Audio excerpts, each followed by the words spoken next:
Okay. Hello, everybody. Welcome back to the channel. This is Ryan Aranda here, and I'm joined by Simon, and he is going to pronounce his last name. So he's in Canada right now, but he'll let you know that. So Simon, if you can, please introduce yourself and pronounce your last name properly for our viewers here. Yeah, my name is it's a French name, so it's a bit harder to pronounce, but it's Simon Beaudoin. I'm from Canada, like you said, mostly from the East Coast. Grew up in Montreal. Currently here in Alberta, Canada, Calgary, Alberta. So on the West Coast, more on the English speaking side of Canada, and I'm looking forward to moving out of here and moving to Paraguay. Yes, yes. So Simon's been following me for a little while. We've been chatting back and forth on Instagram. Is it okay if I call you Simon or is it Simone or what do you prefer? Yeah, whatever, Simon or Simon, they both work for me. So whatever Okay, you feel more comfortable with. okay. I'll go with Simon if that's all right. Yeah, no worries. Easier for our viewers. Okay, all right. So you guys, me and Simon linked up on Instagram. We've been chatting back and forth. He's gonna start a channel here in December. Once he's back here in Paraguay. Um, and he will be starting. I think I just said a YouTube channel.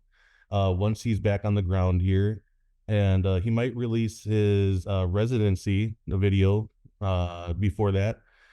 If so, I will once that all happens, I'll be sure to link everything in the description and in the title here with Simon's channel. So you guys, yeah, so we're gonna get started here. Very interesting gentleman, 31 years old, right? And Yeah, 31. yeah, so I wanted to get some young blood on the channel here. We've had some older gentlemen give their testimony and give their life stories and their reasons why they're moving to Paraguay. But this is exactly why I want to get Simon here on the channel so he can let us know why what brought him to choose Paraguay and what makes him want to live here. But before all that, like I usually do, and you know, it, take it, let us know as much information or as little information as you want. But what I always like to do is I like to take it back to your childhood so we can understand the full picture of you. And then we'll bring it up to you as a young adult, and then now your time here in Paraguay when you were here a couple weeks back. So if you could, to try to paint us a picture of your childhood, leading up until you're 18ish or so. 18. So to get started, I used to live in like Montreal, like I mentioned, up to 5 years old. My mother passed away unfortunately when I was younger. So my dad took us to Canada, Alberta to get away from just to change his mind and change the scenery of what we were living. So we moved to Calgary, Alberta. Grew up here as a French guy with a bunch of English speaking people. So I had to learn the language, and I kind of got my first taste of living abroad. Well, not really abroad, but for a younger guy, changing from provinces to provinces, from full French to full English was really challenging. So that's when I got my first real life lesson on different languages and cultures and all that stuff. Nothing major from growing up from 5 to, I would say, high school. I just did everything normal, played sports, went to school, worked a little bit until towards the end of high school, I started traveling a lot. I went to Central America. I had my uncle buy some land over there, so I was doing a lot of back and forth and really exploring the different continents and what the world had to offer. When I got back to Canada after my first major trip, I kind of told myself that I really wanted to kind of have this lifestyle of traveling and exploring different cultures. So I got kind of a career that allowed me to do that, which was commercial diving, which is underwater welding for people that don't know. So anything that had to do with water. So basically, I worked all summer, some of the spring, but then during the winter time, there wasn't much diving because of the ice and all that stuff here in Canada. It gets really cold.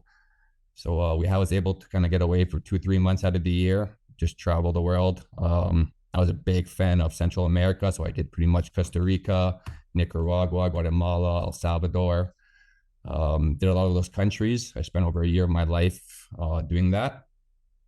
And I always wanted to kind of move down there, maybe not permanently, but 6, 7 months of the year and live the other 6 months here because they kind of corresponded pretty well with the weather in both countries.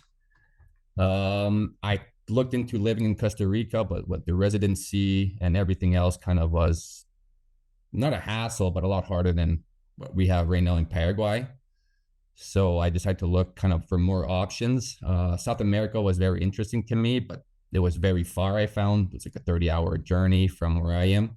So that was kind of a no for me until I kind of really discovered, okay, I should really go down there. I'll take the flights. It's a bit longer, but I think it'll be worth it. So I started looking into Colombia, Uruguay, Brazil, and then I kind of found Paraguay out of nowhere. I don't know, not much people know about Paraguay. Even myself, I didn't know much about it, and I started looking into it, and that's when I found that it was kind of what I matched with my lifestyle, the laid back vibes, cheaper, affordable living, I would say, and that's when I took the leap and decided to go to Central America, and I fell in love with Paraguay. And since the residency is so straightforward and not like all these other countries where you have to invest hundreds of thousands, if so, hundreds of thousands. Sorry, I kind of messed that up. Hundreds of thousands of dollars for to get your residency at Paraguay. Paraguay is a lot cheaper, so that's why I decided to take the leap and went to Paraguay, and I don't think I'll regret it. I don't think I'll be looking back. My ultimate goal from there will be to kind of live down there maybe 8, 9 months out of the year. I know in Paraguay during December and January it can get really, really hot. So I kind of want to might want to get away from there, from that region during those 2, 3 months. So I might come back home and see family and stuff like that. But yeah, that's pretty much what I've been up to since high school. Just trying to discover myself. I did lose my commercial diving career due to some health complications. So I kind of needed to restart my life in that sense. And looking with Canada's future ahead of me and all that stuff, doesn't really inspire me to do anything else here in Canada except maybe work small time jobs.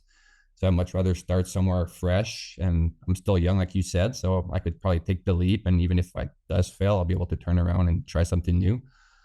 And I'm really big in agriculture. And from here in Canada, we can do that 3, 4 months out of the year. In Paraguay, you can do that 12 months a year.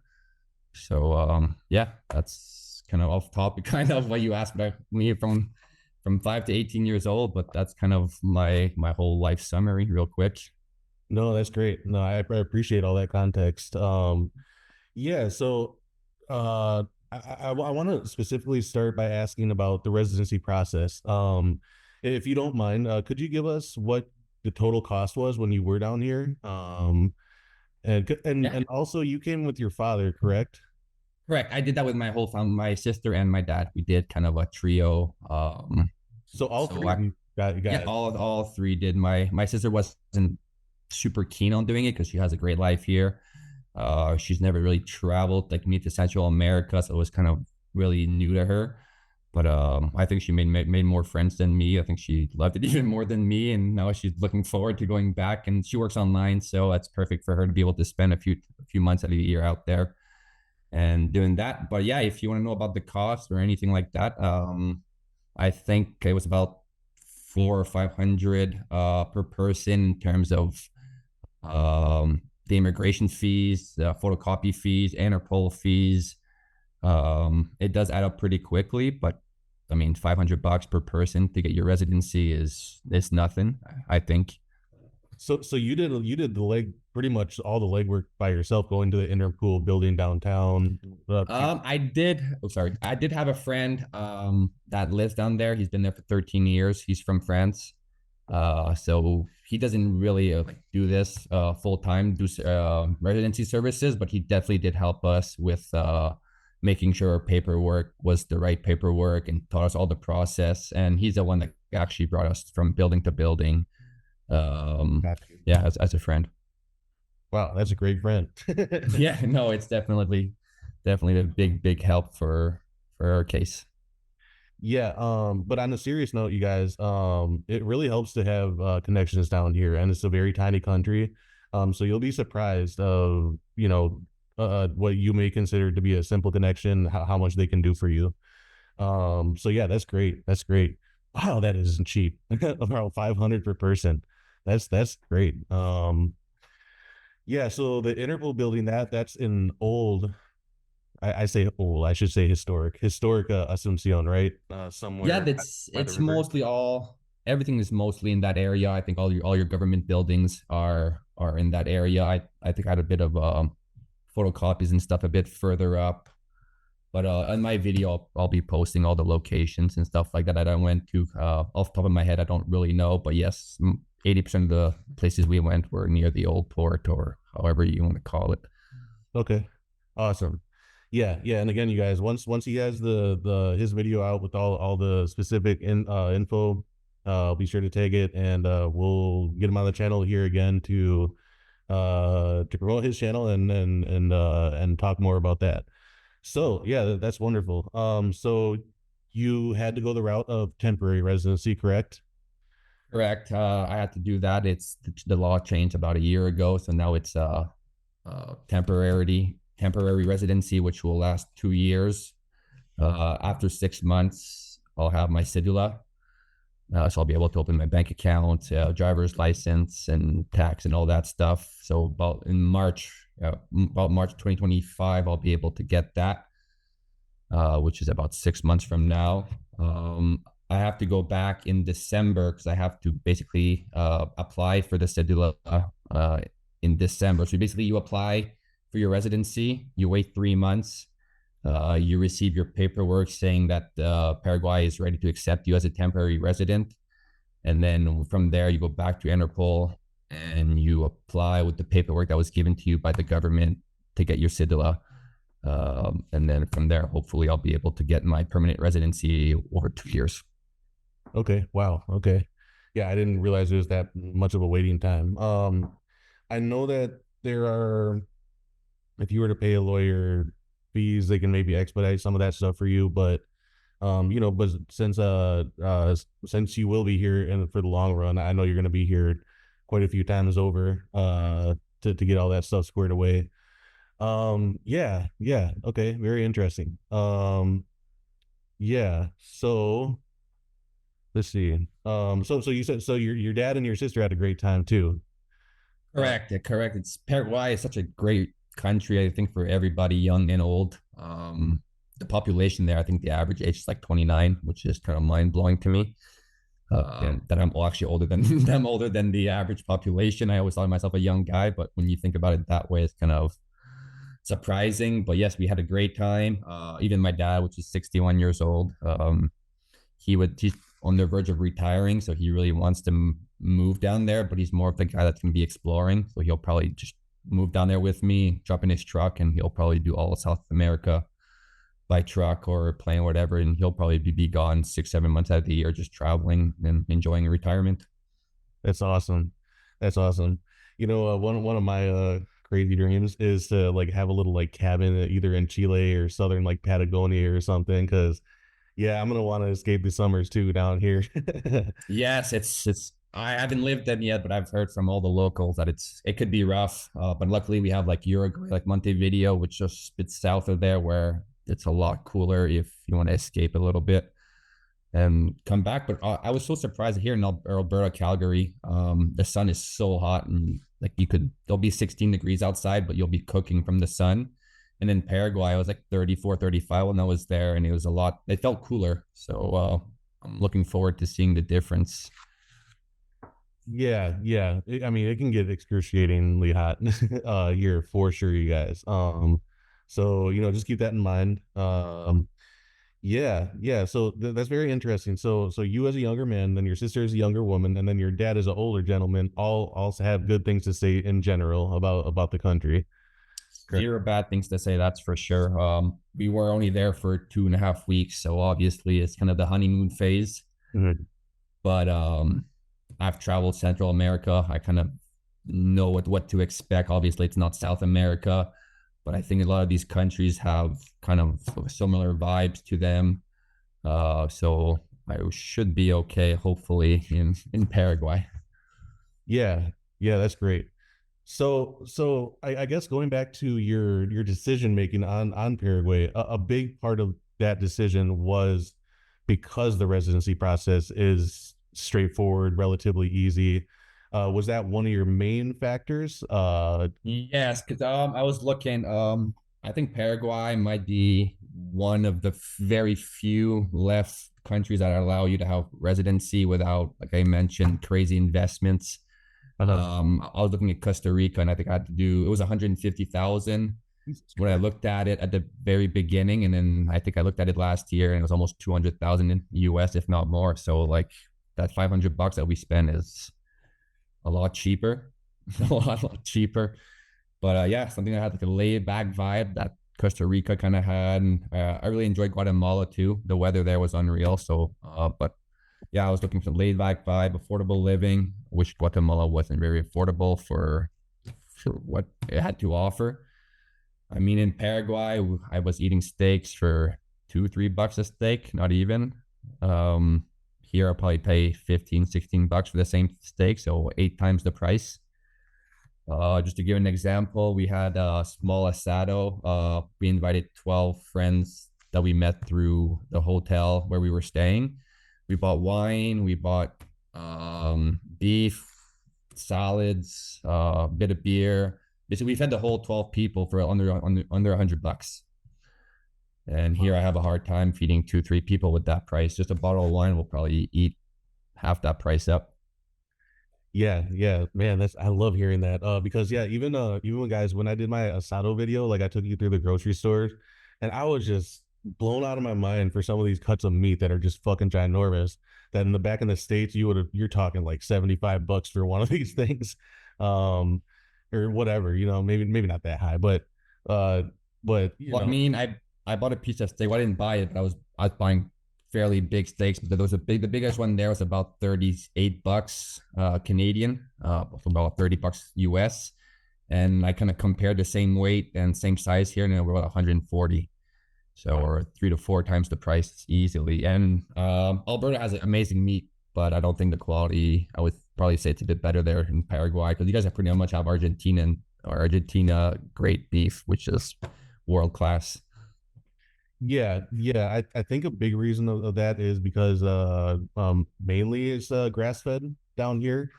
And uh Yeah, I mean, Jesus Christ. I don't know about Canada, but I know about the US. Like, just everything is just highly processed, to the T.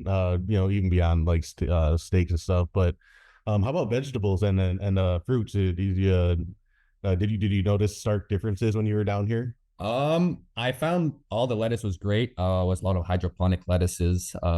So they were super fresh and crisp compared to here that it feels like it's been 3, 4, 5 days in a truck and then finally gets to the grocery store. But from when I was in Paraguay, it felt like it was literally harvested that same day. Mhm. Um, there was one little kind of farmers market I could call in one of the shopping centers downtown in Asunción. I get a blank right now of the name of that farmers market, but they had all the best fruits I've probably seen in a long time. Figured. All the freshest vegetables and just juices and whatever you like as a for the farmers market, it was top notch. So I can't complain. And the prices, once again, were just mind blowing. You're almost asking how are these people growing them? Because here it probably costs more to grow it than they were selling it down there. So that's always a nice surprise. Yeah, guys, it's the same for me in the US. Like it blows my mind. Our fruit is gonna look like in the US, everything looks perfect, right? So it's gonna look imperfect, but it's gonna taste way better. Yeah, uh, no, that's for sure. As a farmer myself, I went to school to horticulture, so I kind of have a little background in organic farming and all that stuff. And when I see these produce here in Canada that are just perfect, perfect, perfect, I'm almost scared to eat it because it's nature's not perfect. yeah, yeah. Yeah, great point. And you guys might have caught this. I forgot what video I talked about this, but there's a lady and her daughter who walk around my neighborhood, and they'll sell the produce that they just grow in their garden. And so I always try to buy from her first whenever I catch her. But yeah, farmers markets, but even in regular grocery stores, there's great Yes. great premium stuff, you guys. fruits, vegetables. Um, yeah, yeah. I haven't bought all the fruits yet. Oh, and then for you guys who don't know, but mangoes are absolutely everywhere here.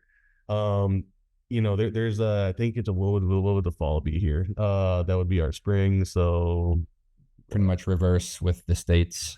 yeah, yeah. So that would be April-ish. So that's when they just start fucking falling everywhere. Um, I just met a guy who's making a vodka out of all these mangoes and stuff. Oh, that's So interesting. yeah, yeah, and just I mean it's wild, right? Right now, I think you guys or might just have ended the strawberry season. When I went to Paraguay, they had, or I don't know if I pronounced that right, they had just all the strawberries you wanted. Yes, Even in Asunción, I think every street corner had some strawberry sellers. Just super fresh strawberries. I don't remember the last time I bit into a strawberry. It was actually red inside and not just plain white. yes, yeah, yeah. He's talking about Aregua. That's right by the lake, Ipacaraí.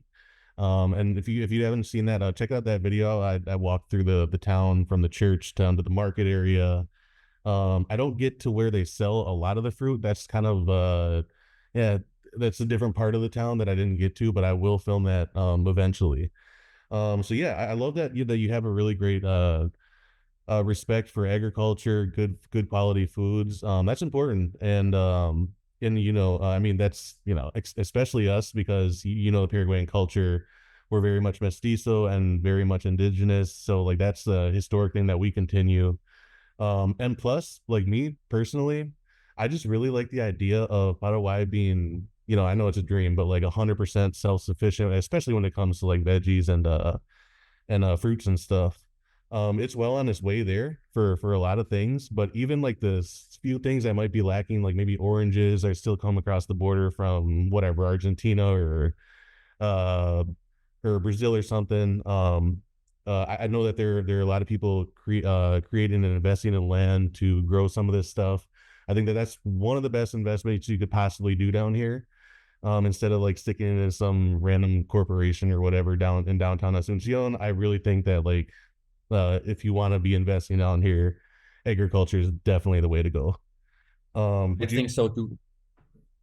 I was looking at Paraguay. They're investing heavily in agriculture, also beef production, and those three things: beef, crops, and the third thing escapes from me. But yeah, anyone that's willing to go down there that has knowledge on agriculture, whether it be, I think anything, and even now you guys have hemp. Are trying to be one of the largest exporters of hemp for Oh, I didn't know. hemp fiber and herd. So basically, yeah, it even think that you guys built the first hemp house here in Paraguay like a year ago. Hmm. And I think that you guys are pushing to become some of the main producers of hemp fiber or herd for Paraguay. Also, a soy. I'm not too sure about corn, but yeah, you guys have some heavily investment or heavily companies investing heavily in agriculture, and I think anyone that wants to get involved right now is probably the best time to do so. I've seen Costa Rica. I was there 10 years ago. And going back today, it's not the same at all in terms of costs. People that invested 10 years ago are super happy today. It's almost like unbuyable nowadays. In Costa Rica. Um, in Costa Rica, yeah. I'd love to see Paraguay do something similar in terms of growing investments. I obviously don't want people to start making selling their house crazy prices and kind of pushing the locals out. But I would love to see them bring money in and get our agricultures going and creating new jobs for everybody and just creating a better economy. The more jobs, I guess, the better the economy is, especially if they're paying a bit more to get that labor in. Mhm. Yeah, yeah, yeah. Very interesting. Yeah, no, I definitely see big things for Paraguay. Like, to conceptualize Paraguay, I always bring in that it's the population of Wisconsin with the size of California, right? So if you think about it that way, there's a ton of land, right? And a lot of it, yeah, is privately owned by the wealthiest, etc. Yeah. But there's so much land everywhere.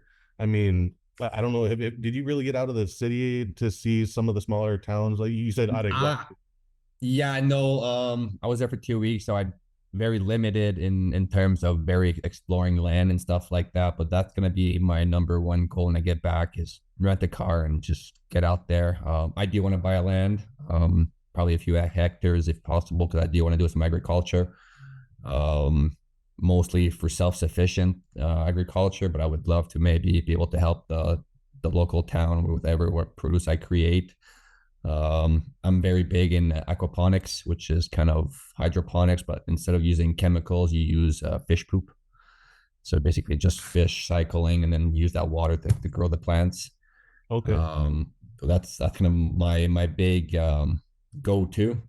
So I would like to do that. The food itself from aquaponics versus hydroponic, I would say, is a bit more nutrition value. Hydroponic is not bad, but takes out of a lot of the soil nutrients and all that stuff to make it a bit more better product, but still a lot better than what we have here in Canada. Yeah. Wow, that's very interesting. I can't wait till you make a video on that. That'll be Yeah, a lot of people are interested in the concept of all that. yeah. Yeah. I don't know if most Americans think about that stuff. A lot of Americans are just stuck in their mind in crypto and Wall Street and all that GameStop or stop or whatever, Yes, completely but different mentality. yeah, and I know I really surprised a lot of people when they ask me even off camera and stuff. Yeah, my mic's still going. Like what do they think I think about like investing wise? And I always go to agriculture. And I know that's really old school for a lot of people to think that way, but you guys gotta understand, like we have pretty rich soil here. The electric dam provides electricity at a decent cost, like even for living here. Water's cheap as hell. uh, so like if you guys are coming from like watching me from Southern California, Arizona, New Mexico, Texas, or whatever, you have astronomical water bills. Here, it's like $5 fucking. uh, Or you could have a well yourself, and it's a bit of an investment at the beginning. Paraguay has such a nice large river underneath it, and the water quality is so good once it passes that 200-300 meters of rock, soil, and clay. It's got some of the freshest water. And once that investment is done of building that a well, pretty much free water. Yeah, yeah. So, the Guarani Aquifer, it's ginormous. I don't know exactly the size. I put it in one of my videos before, but yeah, it's ginormous land that's under Argentina, Brazil, and Paraguay. At least the southern area of Paraguay, I believe. And yeah, you can literally dig wells right down. In fact, I just one of the interview I did with Armin on his land in his little animal sanctuary, he has the examples of the wells if you want to take a look at what those look like. New age wells, right? Not the old school ones that you can fall into, but the new Yeah, school. yeah, it's just a pipe straight down that you pump. It's not, you don't have a hole that's 200 meters deep. Yeah, yeah. Yeah, exactly. Yeah, so yeah, very interesting stuff. And yeah, so you did mention that Paraguay feels welcoming, right? And if you want to talk about this, go ahead. But like, I mean, what did you think about the girl situation? Were they beautiful women? Did they like you? Were they attracted to you? Yes, I don't mind giving my 2 cents. I think the girls in Paraguay were absolutely gorgeous.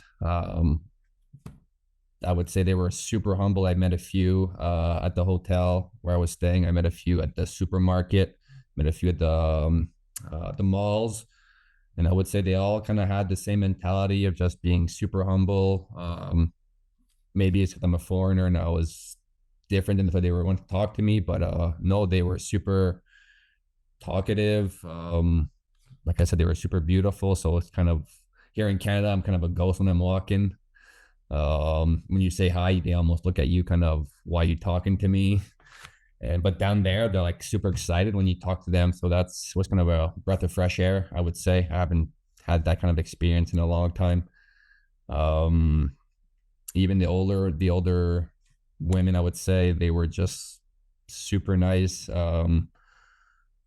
Not sure what to say more than being them being humble and nice, and just hopefully I'll be able to meet someone down there, rather to meet my Spanish or find a wife eventually. But it wasn't one of my main reasons to go down there. It was just an extra bonus. Mhm. I've been to Central America.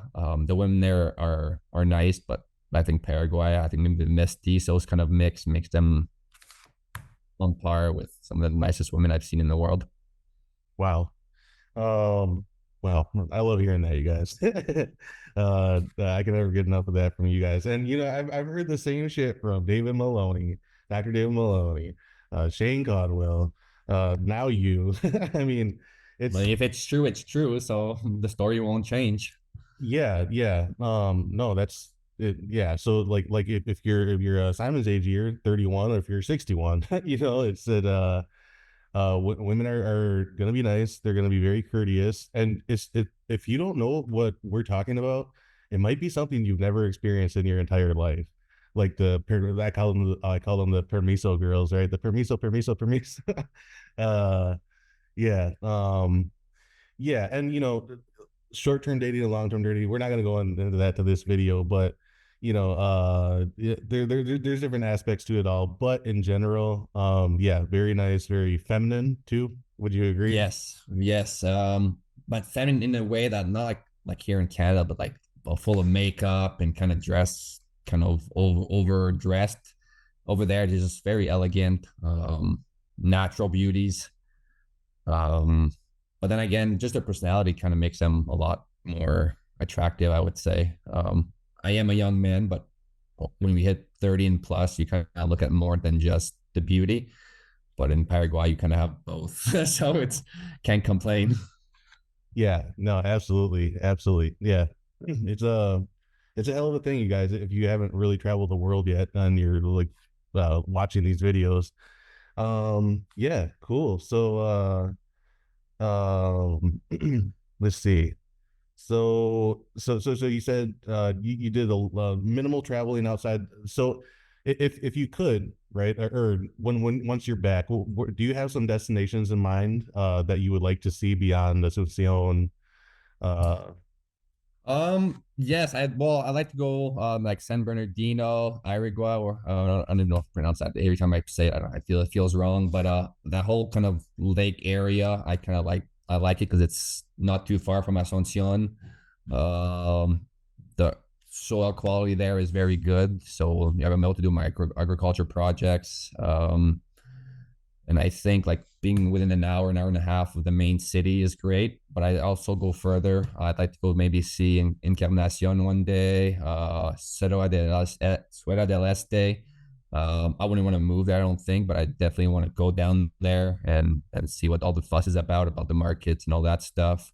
But yeah, I'll probably just rent a car maybe for 2 3 weeks, and I'll go from Asunción and I'll go down south, probably come back up by Soto del Este, and then just drive across. And wherever I fall in love, I might look to buy some land over there. yeah, that's awesome. That'll be a great trip. You could see so much on the trip that he was just talking about. If you yeah, he could rent a car, or there's buses that go to all these places. He was just saying, yeah, that'll be really cool because you could go to Encarnacion, see the beach city, see what all the hype is about. You could even hit the Itaipu Dam. That's Yes, in between Ciudad del Este and Encarnacion, if I'm not mistaken, on the river. And then from there you could go to Ciudad del Este. Now, you guys, you don't want to go north from Ciudad del Este, right? Do not go to Pedro Juan Caballero. That city is a narco city. Stay clear from it, you guys. that's It's what I heard.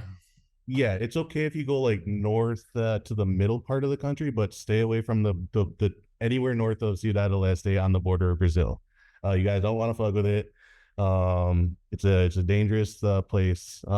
It's almost like a whole nother entity, almost like uh so like when I talk about safety in my videos, I'm pretty much talking about the Asunción and other cities, but Pedro Juan Caballero is his own beast, right? Yeah, that'll be really cool. And then I'm sure that you're gonna want to cross the border to see the Iguazu Falls, possibly. Uh, Yeah, going to Brazil and going to also like to go to Argentina. Probably stock up on some wine. They have some amazing wine. Hey, Paraguay, they have great wines, but they're all well most of that is from Argentina, and I know a lot of people just kind of go down there and stock up on a few cases of wine and come back. And at the same time, I definitely want to go down there and check things out. Maybe go to Buenos Aires and whatever. I'm sure I'll probably follow my dad one day when on one of his trips with his truck and just go all around and explore all of South America. That's such a great area, and I think anyone that's down there should be able to kind of go out and explore, not just in Paraguay, even though it's super nice there, and you need to know your neighboring countries. Yeah, yeah, exactly. And I know I mentioned this a few times, but I don't mind mentioning it again. But once he has his cedula, you guys, he can cross any of these borders. Yeah. That's the UNASUR agreement or Mercosur. I don't know, but I know for sure that like if you were to buy a car here, and probably even your rental is going to have this too. But on all their license plates down here, it says like a I forget exactly, but it pretty much says stamped by the Mercosur, which allows you to drive your car across these borders, Brazil, Argentina, all the way to Chile, and in fact, most South American countries are part of this agreement, right? So yeah, it's almost kind of like a European Union thing, the equivalent of kind of have some free flow once you have your settle out here. Otherwise, you don't really even always have to show it. In fact, they probably won't even ask you crossing a lot of these times these borders. Um, but just in case, you'll have it in your pocket, and it's really nice, right? Yeah, Uh, for sure. Go anywhere in South America. I think maybe only Chile has a different story than all of that. Chile or Bolivia, I'm not sure 100%. I heard something like that. It wasn't all of Central South America, but it was 80% of it. Every country that I'm interested, so Uruguay, Brazil, Colombia, and Argentina are all the countries I want to go to, and they're all part of that. So I'll be able to cross over pretty easily. yeah, yeah, that'll be great. And yeah, you can probably have a motorcycle diaries kind of situation. Your dad too in his truck. This it's really cool, man. South America is fucking cool. Like you could hit the selvas, the jungles, get to the mountains, and Yes. Chile. Especially if you want to escape from the heat, and Uruguay, the beaches in Uruguay. I mean, it's endless. I mean, you want to go to Rio and check out Brazilian women, and we'll see what all the fuss is about. You can do that too. Um, like the Southern Cone, there's so much to do. I mean, it's just And Paraguay is such a good location that all those countries are, I would say, maybe an hour and a half maximum, maybe 2 hour flight if you didn't want to fly, because it's pretty much dead in the center, so you're able to get to whatever location you're looking for.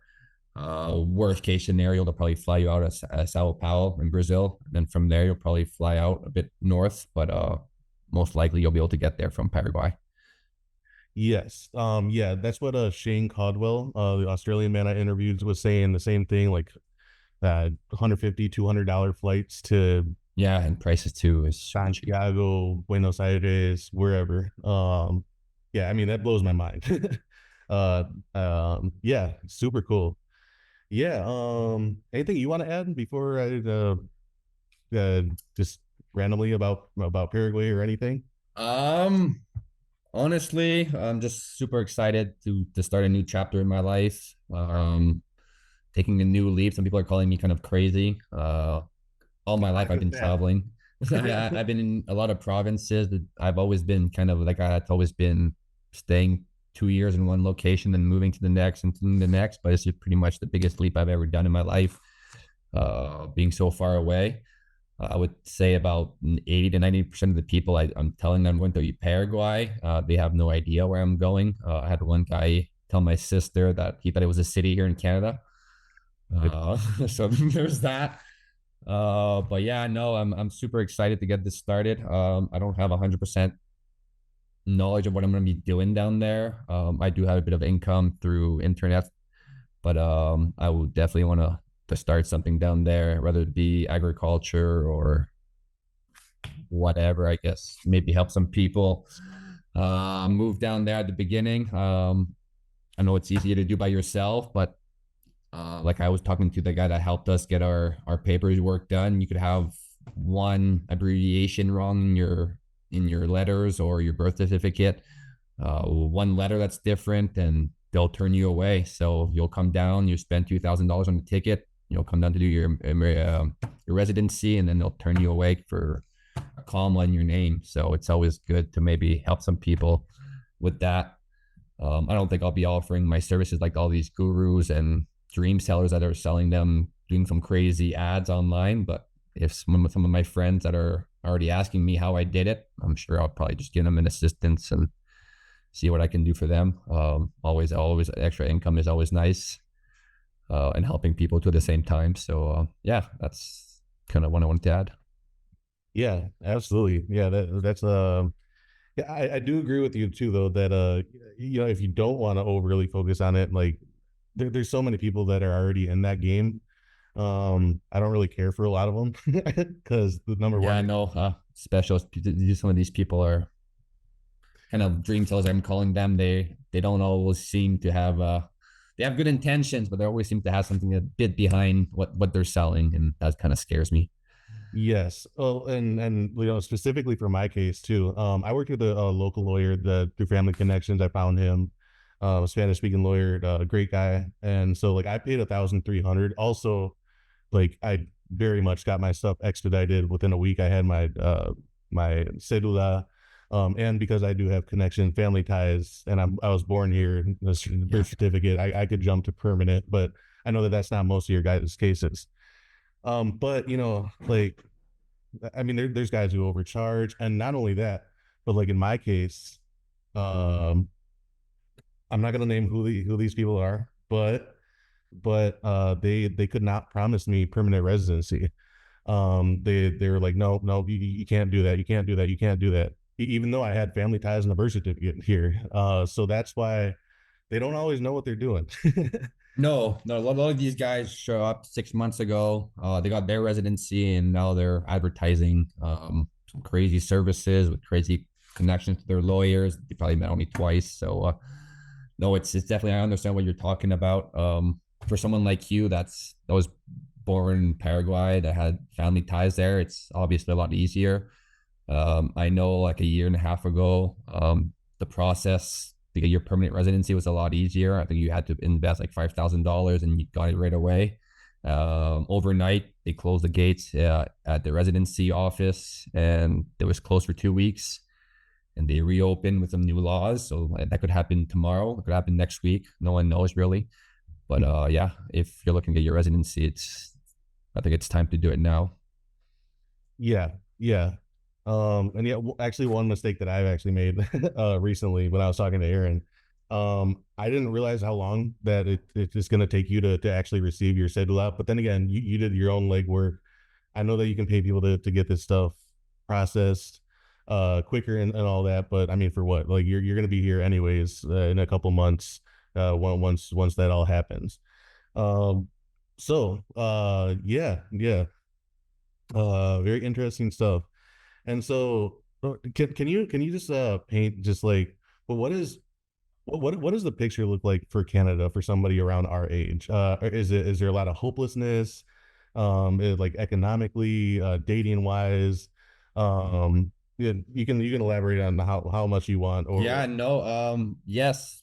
Well, Canada here, the last since COVID, it's just rent, just the cost of living is just skyrocketed. I know some people that were paying like 1,300, 1,400 bucks a month 2 years ago for rent, and now they're paying 24, 2,500 a month.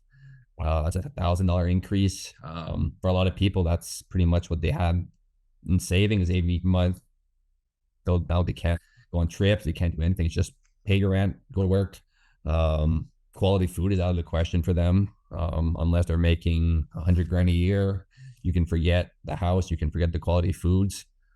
You have to live with almost with a roommate at 2,500. That's kind of small, 600 square foot, 2 bedroom apartment. So kind of like, I would almost call it a box at 600 square foot apartment. Um, it just keeps getting worse. I don't see it getting any better. I have a house here in Alberta, Canada, and my property taxes just increase year after year. They base your house kind of on how much they think you should or it's worth. I bought my house for X amount, and then when I applied to get all my taxes and stuff, they told me, well, your house is worth this much. But then I told them, well, I paid X amount. Why would you charge me, let's say, 150,000 more than I paid in terms of taxes? And that's just, they just decide whatever your house is worth. So I don't see it getting any better. They just increase. Electricity is getting higher. I don't know. Everything is just getting higher and higher and higher. So for someone that's my age, that's well off already. It's not too bad, but anyone starting in life that doesn't have a house yet, I probably say forget getting a house in the future unless you be super frugal, have a partner with you, and then maybe you could buy a house outside of the town. Especially here in Alberta, the houses are super expensive. I think I was reading a newsletter the other way. It's from the real estate, and I think like the average house is like 534,000, which is like your average house, which is not big, a bungalow or whatever. Um, I sold my house back in Montreal 3 years ago, and I sold it for almost 35% more than I bought it 2 years prior to that. Wow. So yeah, it's in the prices. For me, it was a great move, but for the buyers itself, it was a new couple, and they were paying a crazy amount for that house, and it was way out in the country. What else? The salaries are not really increasing. The rent's doubled, but I would say maybe there's a 5-10% increase in salary. Our grocery bills, I was looking at some I can't take it for a grain of salt, but I was watching some YouTube videos of people kind of going on their reorder. Let's go to Walmart.com and they order their groceries and they would press reorder. And the same orders that were like $180 2 years ago are like $400 today. So the government says there's about 10% increase in groceries, but then if you look at these baskets that these people are reordering from Walmart or whatever, it's almost a 200% increase or 100% increase. Sorry.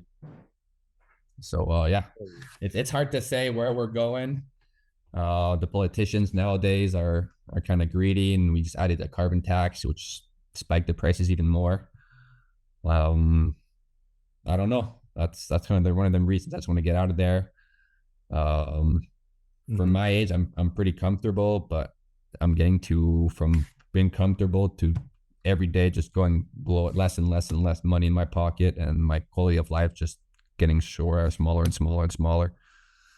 So yeah, that's pretty much kind of story of Canada right now. I'm pretty sure the US is the same, pretty much anywhere else in the world except maybe South America. But then once again, I heard that like Paraguay, you would have rented 2-3 years ago versus today, and there's a big change in price. Obviously, it's nothing to do with Canada pricing, but it's still a big increase. Yes. Yep. So yeah, and yeah. Well, what I'm saying is absolutely true. And even here, yeah, inflation hit hard. And I know that, I've been seeing the prices over 12 years, and man, it was dirt cheap here for like everything.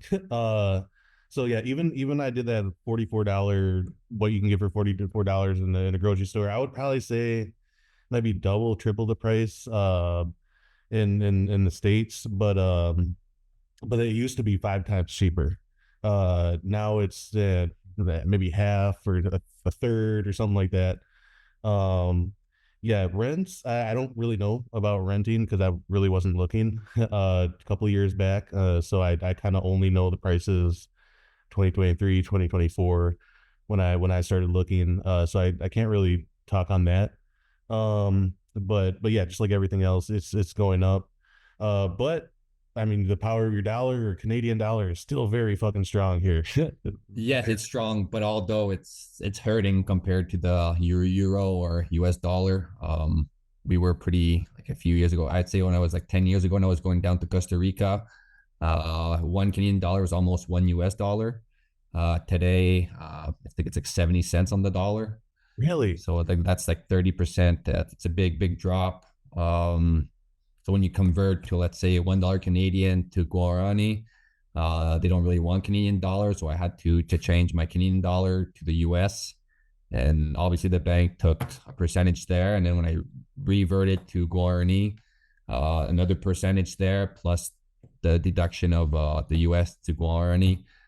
So yeah, probably lose about 40-45% of the dollar value once I get to the Guarani from the Canadian dollar. So it's a big drop, but still still a lot better than most countries. Man, I remember the Canadian dollar at one point was like a buck 20 to the US dollar. It was over the US dollar, wasn't it?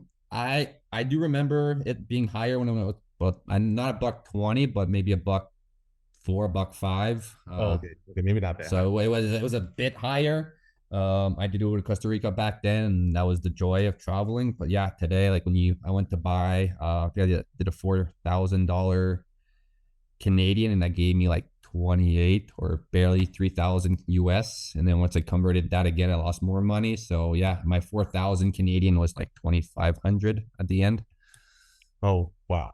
But That's yeah, so it does hurt a lot, and that's hopefully it will go up eventually, but I don't see it anytime soon, and especially now that Canada's talking about an exit fee. Don't know if you heard about that. The government's talking about anyone that wants to leave Canada in the near future might have to pay a $25,000 exit fee. yeah. So hopefully that doesn't happen, but everything they've been talking about lately, it's been happening. So I'm expecting that eventually. Hopefully, they'll be out of there before that happens. Yeah, I hope so. Yeah, you guys have a different situation than us Americans. I mean, we're tied to our fucking shit pretty much. Like, unless you're like a multimillionaire and then you're gonna like say goodbye America to your citizenship or whatever.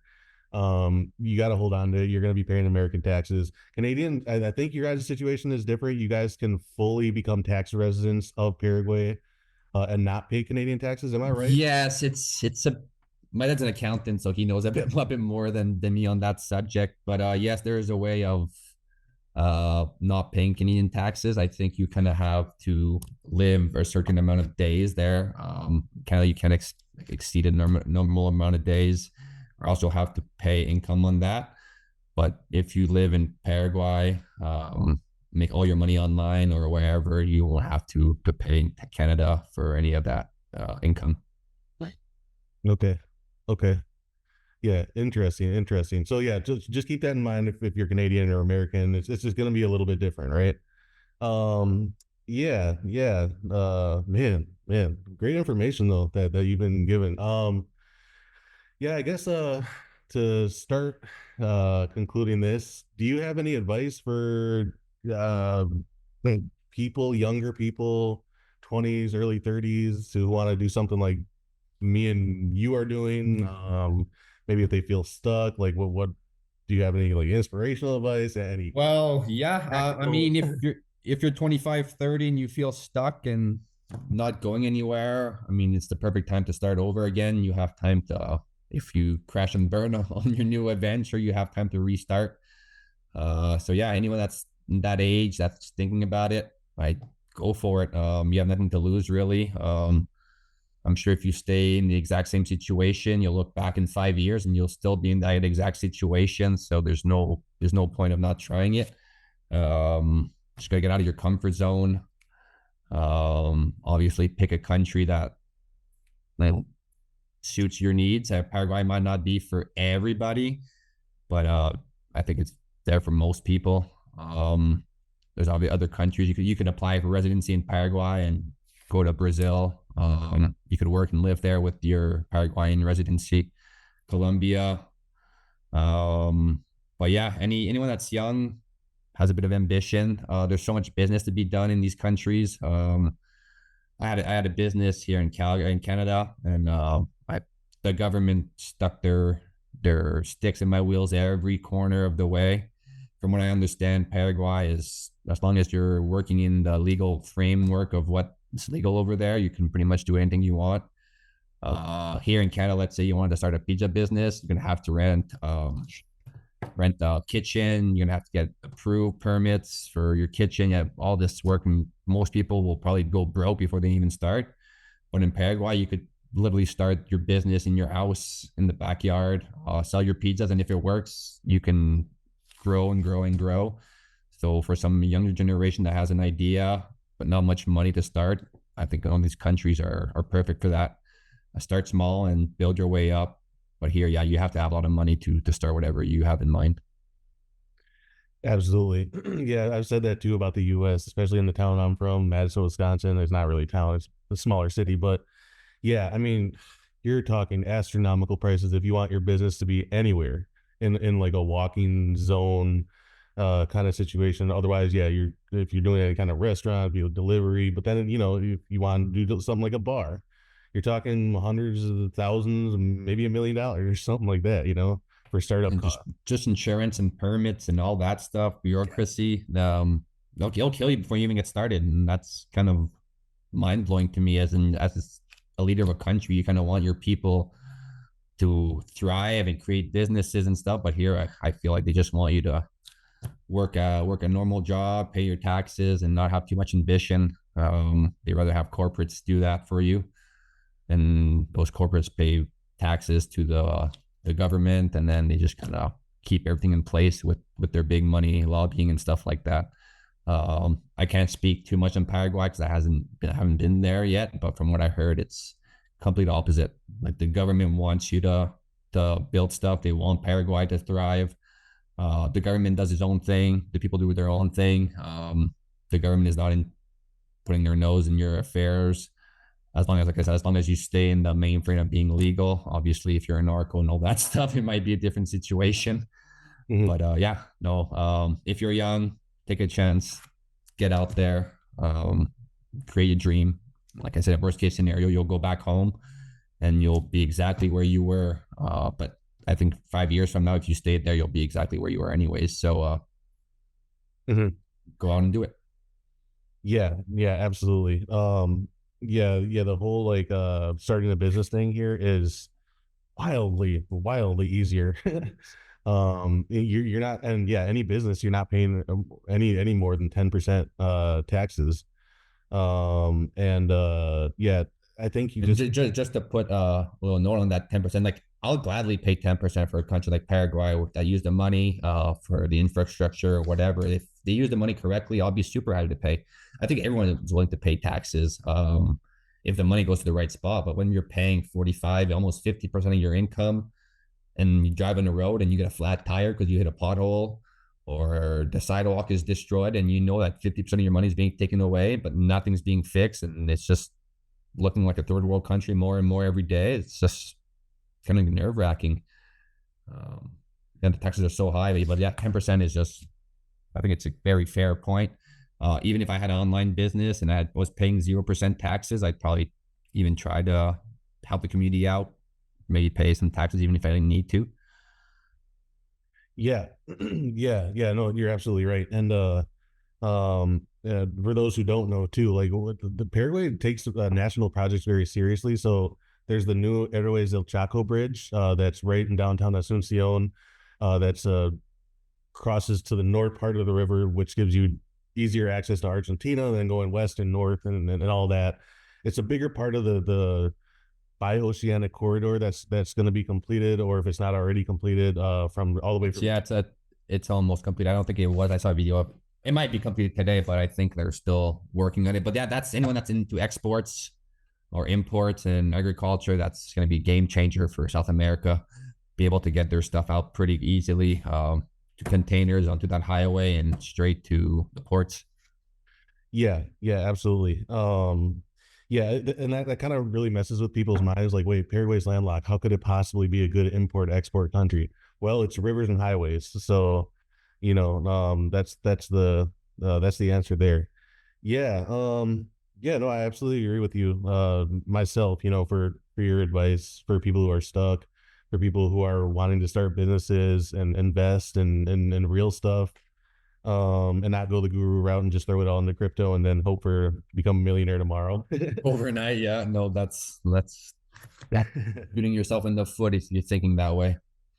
Yeah, and I know that there's a lot of crypto guys who look at Paraguay and like it's a land of opportunity as well. But so if you're gonna base your whole life on like crypto or some investment like that, I mean, take into consideration other things like you are, right? Like how are the people treating me? Do I actually like it here?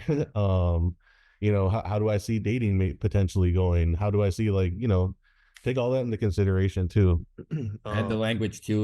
You gotta learn Spanish. You just some of these guys saw the electricity's cheap, perfect. I can go through a mining farm or whatever in crypto. But yeah, if you want to come down here, you need to learn the language. You need to learn the culture. They're welcoming. Paraguay is super welcoming, but if you're down there and you're kind of the American mindset that me, myself, and I, and you just want to do your own thing, they'll accept you, but they might kind of look down upon you, and you might not have the easiest time down there. Yeah, agreed. Yeah, absolutely.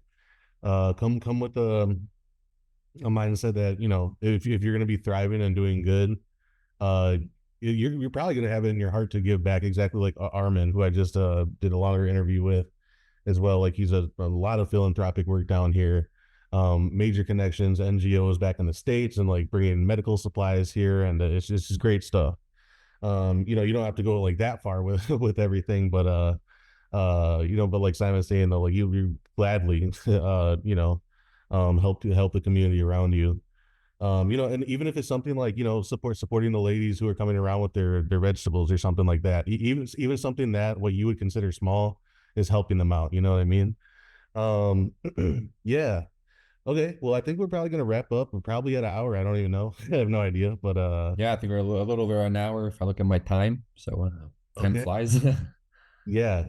Yeah. Well, thanks. And if you have any of the last things you want to say about anything, go ahead. Otherwise, probably conclude. Okay. No, I don't have much to say. You kind of went over what I had in mind. I'm looking forward to coming down in December and getting my process continued. I'd love to do a part two with you in person, have a beer Yeah. with you. Paraguay has some amazing beer with all the Germans at imports. So yeah, I'm looking forward to have a few beers with you and have a part two if the people are interested. Absolutely. Yeah, we're gonna do a part two in person for sure. I don't know where, but we'll do one. I'll be um, traveling all over, so I wherever you want me to be, I'll be. okay, for sure. Yeah, you'll probably be more mobile too then. Yeah. Yeah, absolutely. Yeah, yeah. I guess from my end, you guys, you know, this is a wonderful conversation, and I wanted a younger gentleman to come on and give his testimony. Also, you know, this is good for any of you guys who are wanting to get in the YouTube game at all. It's not the easiest thing. You got to be pretty consistent at it once you start. But you know, this is good stuff for your legacy overall, right? Your kids can watch this stuff one day and be like, what was my dad's thought process? You know, like when he was stuck in life, when he didn't know what to do, was he gonna stay? What was he gonna do? Was he did he open up his mind a little bit more? Was he open to learning new languages? I mean, Simon, you're gonna speak four languages when you're down here. Spanish, then Guarani, you're gonna probably learn eventually over time, especially if you permanently live here. Do you Yeah, speak that's the any other plan. ones besides English? No, French, English. My Spanish is getting okay. Yeah, so three languages so far. If one day I'll add Guarani to that, then no, I'll be a happy guy. Yeah, so theoretically or whatever, like let's just say like you were to marry a Paraguayan woman. All of our women are bilingual, essentially to varying degrees. But you know his kids are going to speak four languages. You know what I mean? Like you know that's you know if you do. Yeah, no, if yeah, I completely understand if I'm down there. Yeah, it'd be hard not to with parents that speak Spanish and Guarani and then English and French. It'd just be hard to grow up without speaking those four languages. Yeah, yeah, and talk about setting your kids up for a good future. You know, between the land, languages, open mindset, a worldly mind, the mind for business, the mind for agriculture. Yeah, yeah. All right, well, good stuff, man. Yeah, I think we'll end it here. We'll do a part two, and we'll get on that. I'll make sure to once, especially once you get your channel started, to link the videos, your first videos down in the description. Even if you guys watch this 3 months from now, when Simon does put out his first video. Um, and yeah, we'll be in touch. If you have any questions for Simon, then you want to, or maybe we'll put your email or something down Yeah, below. I have my Instagram for Simon in Paraguay. So if they have questions or whatever, I can go ahead and send you that link so they can talk to me or keep an update. I'm still posting on there. I haven't done my YouTube videos yet, but I'm posting time to time on that, especially stories showing what I'm doing. So Perfect. I'll make sure to put that in the description too. His Instagram. Yeah. Otherwise, yeah, just stay tuned, and we'll get together again. Yeah, in person.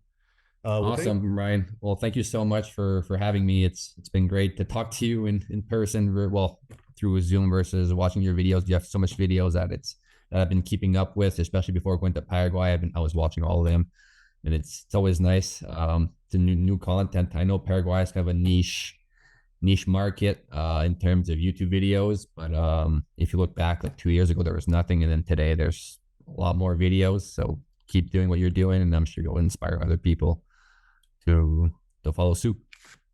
Yeah, well, thank you. I appreciate that, man. Yeah, and yeah, it's been a pleasure talking to you now, but also off camera too, and just like chatting back and forth. All right, you guys, we're gonna finish this up. Thanks for sticking in there, especially if you stuck to the end. Yeah, and yes, it's the end Simon's journey. Well, once all his stuff pops off, and he's gonna be doing probably arguably more travel than I am around South America. So definitely stay on his content. All right, you guys. So we're gonna get out of here. But yeah, thanks for watching another video. Again, Ryan Aranda, my best life Paraguay. Simon, do you want to pronounce your name the proper way again for everyone? Yes. Well, thanks for having me. My name is Simon Beaudoin in French, so it's a bit hard to pronounce. But yeah, thank you for having me, and hopefully we'll see you guys soon. Absolutely. All right, you guys. Thanks for watching. Good.